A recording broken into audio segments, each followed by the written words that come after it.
हम लोग ने इससे पहले वीडियो लेक्चर के अंदर बात किए थे क्रिस्टलाइन सॉलिड्स और एमोर्फस सॉलिड्स के बारे में, और उस पर कुछ आधारित क्वेश्चंस जो है किए थे।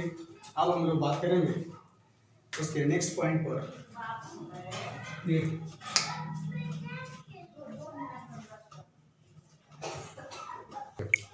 अब हम लोग बात करेंगे crystal lattice.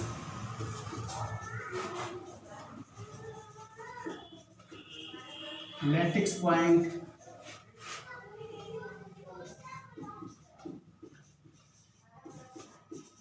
Lattice point, space lattice,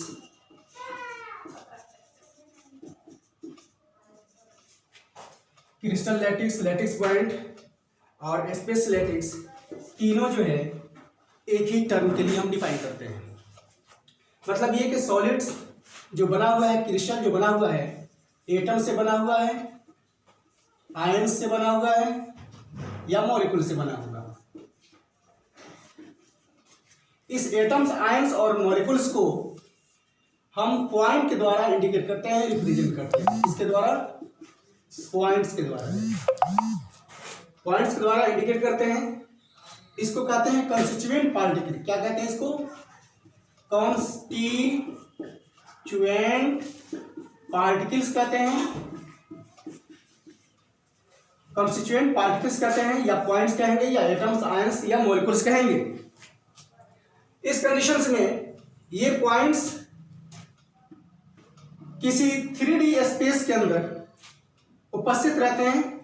ये पॉइंट्स 3D स्पेस के अंदर हम क्या करते हैं, बोर्ड तो 2 डायमेंशन है, 3D स्पेस के अंदर इसको हम रिप्रेजेंट करते हैं। और रिप्रेजेंट करने के बाद इसको हम एक लाइन से मिला देते हैं। क्या करते हैं? एक लाइन से मिला देते हैं।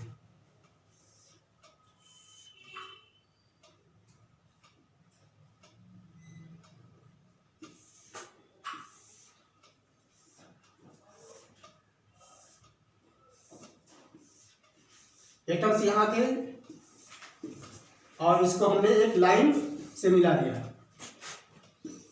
3D स्पेस में जो पार्टिकल्स, पॉजिटिव पॉइंट्स के या कंस्टिट्यूएंट पार्टिकल्स के जो अरेंजमेंट हैं, उस अरेंजमेंट को हम क्रिस्टल लैटिक्स कहेंगे, या लैटिक्स पॉइंट कहेंगे, या स्पेस लैटिक्स कहेंगे।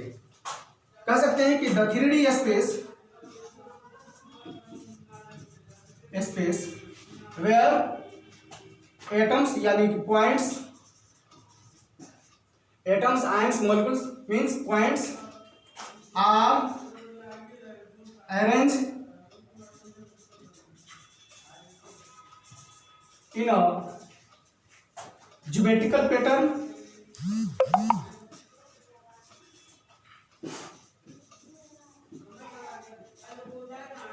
that is called space lattice, lattice point या क्रिस्टल लैटिक्स कहते हैं इसे। और क्रिस्टल लैटिक्स को हम क्या करते हैं, एक लाइन से हम ज्वाइन कर लेते हैं। ज्वाइन करने के बाद इसमें 6 पैरामीटर वर्क करते हैं, A, B, C। और मान लिया जाए कि हम जो है कंस्टिट्यूएंट पार्टिकल्स को कॉर्नर्स पर बैठा दिए हैं। बैठाने के बाद जो है अब इसको लाइन से ड्रॉ करते हैं, तो इसे A, B, C यानी कि लेंथ जो है इसका 2 पॉइंट्स के बीच लेंथ A, B, C है, और उसके बीच जो एंगल बन रहा है, एंगल बन रहा है अल्फा, बीटा और gamma.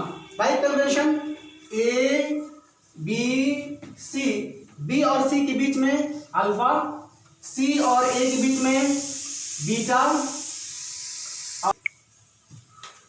Length A, B, C, angle alpha, beta and gamma. और ए, बी, सी, बी और सी के बीच में अल्फा, सी और ए के बीच में बीटा, और ए और बी के बीच में गामा एंगल के द्वारा रिप्रेजेंट किया जाता है। अब वैसी स्थिति में हमारे जो है एटम्स और आयंस को प्लेस करने पर एक ज्योमेट्रिकल पैटर्न मिलता है जिसका नाम है क्यूबिक। क्यूबिक जो है ज्योमेट्रिकल पैटर्न मिला है। इस क्यूबिक ज्योमेट्रिकल पैटर्न को जब हम रिपीट करते चले जाएंगे तो संपूर्ण क्रिस्टल हमारा तैयार हो जाएगा। वैसी स्थिति में संपूर्ण क्रिस्टल जो तैयार होगा उसमें संपूर्ण क्रिस्टल तैयार होगा, और संपूर्ण क्रिस्टल का एक छोटा सा जो भाग है वो क्या है, छोटा सा जो भाग है वो, छोटा सा जो भाग है उसे हम क्यूबिक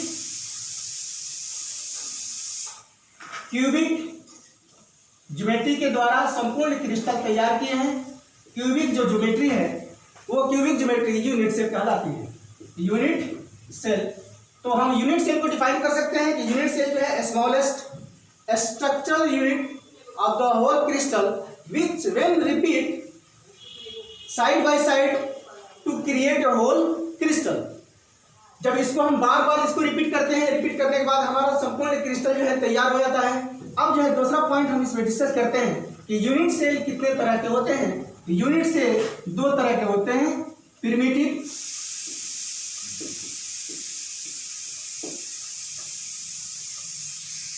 यूनिट सेल के बारे में हम डिस्कस करते हैं। दो तरह के यूनिट सेल, प्रिमिटिव और सेंट्रॉइड। प्रिमिटिव को जो है सिंपल क्यूबिक यूनिट सेल कहते हैं। सेंट्रॉइड को पीसीसी, एफसीसी और ईसीसी, बीसीसी बड़ी सेंट्रॉइड और FCC face centroid, ICC end centroid cubic unit cell का हम डिस्कस करते हैं। मान लिया जाए कि हम प्रिमिटिव यूनिट सेल बनाते हैं। यहाँ पर प्रिमिटिव यूनिट सेल कौन कहलाएगा? प्रिमिटिव यूनिट सेल वो होंगे जिसके कॉर्नर्स पर एटम्स, आयंस या मॉलिक्यूल्स मौजूद होंगे, उसे क्या कहेंगे? प्रिमिटिव कहेंगे।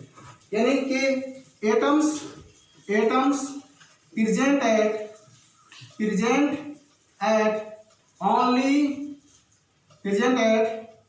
present at all corners, atoms present at all corners, सभी कॉर्नर्स पर जो है एटम मौजूद होंगे।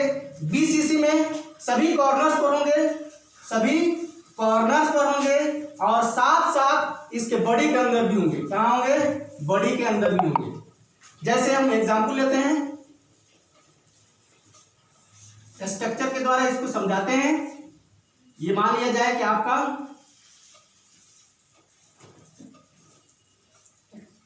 क्यूबिक यूनिट सेल है जिसके सभी कॉर्नर्स पर एटम्स मौजूद हैं और इसके पेट में, इसके बॉडी के अंदर जो है एक एटम्स को हम यहाँ रख देते हैं। ये कहलाएगा बीसीसी स्ट्रक्चर कहलाएगा। इसी तरह से फेस में क्या होगा? फेस में क्यूबिक के फेस जो है टोटल कितने हैं? 6। सारे कॉर्नर्स पर एटम्स मौजूद होंगे और इसके 6 फेसेस हैं। एक फेस इधर, दूसरा फेस इधर, ऊपर का फेस, नीचे का फेस और इस साइड का फेस और इस साइड का फेस। टोटल फेस कितने हैं? 6 हैं। वैसे इसी तरह 6 फेसेस हैं, 6 फेसेस पर उपस्थित रहेंगे। और फिर इसके बाद है इंड सेंटर के लिए हम देखते हैं कि इंड सेंटर में अपोजिट एंड पर एटम्स और आयंस मौजूद होंगे, कॉर्नर्स पे होंगे, साथ ही साथ उसके ऊपर वाले जो है फेस पर और नीचे वाले फेस पर उपस्थित होंगे। इस तरह से ईसीसी सेंटर क्यूबिक आपका तैयार हो गया। अब जो है नंबर ऑफ एटम्स की जो बात करते हैं कि सिंपल क्यूबिक में नंबर ऑफ एटम्स कितने होंगे? सिंपल क्यूबिक में नंबर ऑफ एटम्स यहाँ से कैलकुलेट कर सकते हैं कि किसी एक कॉर्नर पर जो एटम्स उपस्थित हैं उस एक कॉर्नर्स के एटम्स का शेयरिंग जो है 1/8 होगा। जैसे मान लिया जाए कि ये एटम है और एटम को हम कट करते हैं कितने भागों में? 8 भागों में। तो ये जो पोर्शन है, ये पोर्शन किसी एक यूनिट सेल के द्वारा शेयर किया जाएगा, बाकी ये जो पोर्शन है वो किसी दूसरे यूनिट सेल के द्वारा शेयर किए जाएंगे। ठीक है। वैसी स्थिति में इसका शेयर जो मिलेगा 1/8, 1/8, 1/8, 1/8, 1/8, 1/8, 1/8। तो हमने देखा कि टोटल कॉर्नर्स कितने हैं? 8 और एक कॉर्नर्स पर शेयर कितने मिल रहा है एक एटम का? 1/8। तो टोटल नंबर ऑफ एटम्स जो है पर यूनिट सेल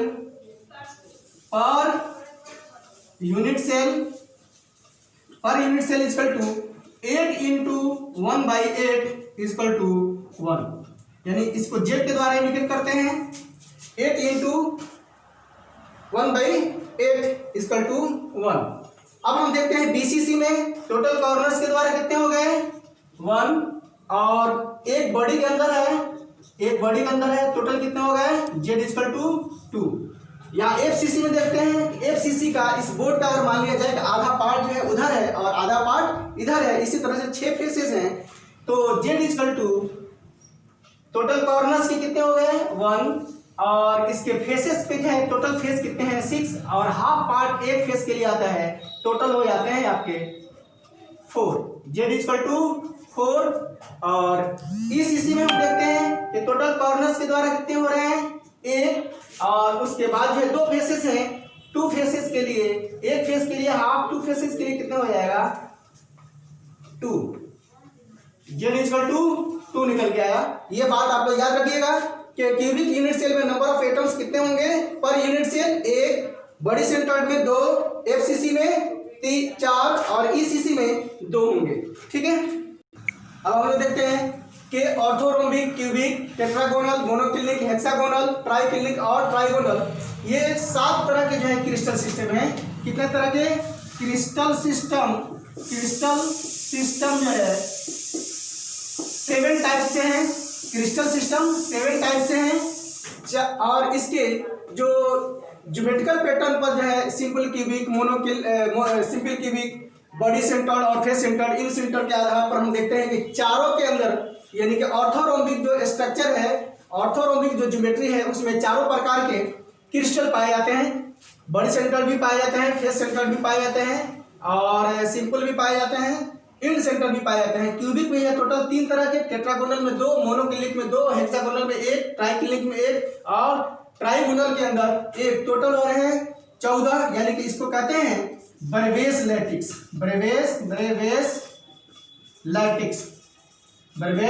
लैटिक्स कहते हैं, और ये टोटल हो रहे हैं 14। एग्जाम के अंदर जो है यही दोनों चीजें जो है बहुत बार बात पूछी गई है। क्रिस्टल सिस्टम कितने होते हैं 7, 1, 2, 3, 4, 5, 6, 7 तरह के क्रिस्टल सिस्टम हो गए। और इसमें जो है ब्रेवेस लैटिस, यानी ब्रेवेस एक साइंटिस्ट के नाम है जिन्होंने खोज किया कि ऑक्टाहेड्रल के अंदर 4 तरह के क्रिस्टल सिस्टम है। तो टोटल जो है ब्रेवेस लैटिस कितने मिल रहे हैं 14 तरह के मिल रहे हैं। एग्जामिनेशन के लिए ये दोनों पॉइंट जो है BBI है। एग्जाम के अंदर ऑब्जेक्टिव क्वेश्चन पूछा जाता है, how many crystal systems are found, how many Bravais lattice are found. दो जो है आपको पॉइंट याद कर लीजिए। इससे पहले हम लोग दिखाते हैं यूनिट सेल किसे कहते हैं, कि यूनिट सेल के बारे में डेफिनेशन, और यूनिट सेल कितने प्रकार के होते हैं, प्रिमिटिव और सेंटर्ड कितने प्रकार के होते हैं, 3 तरह के जो है, बॉडी सेंटर्ड, फेस सेंटर्ड और इंड सेंटर्ड देखे थे। अब उस पर जो है आप लोग शॉर्ट नोट्स तैयार कर लीजिएगा। CBSE वगैरह में पूछा जाता है कि हाउ यूनिट सेल किसे कहते हैं और how many types of unit cell are found. और उसके बाद 2 पॉइंट्स ये बनते हैं, क्रिस्टल सिस्टम कितने हैं, ब्रेवेस लैटिस कितने हैं।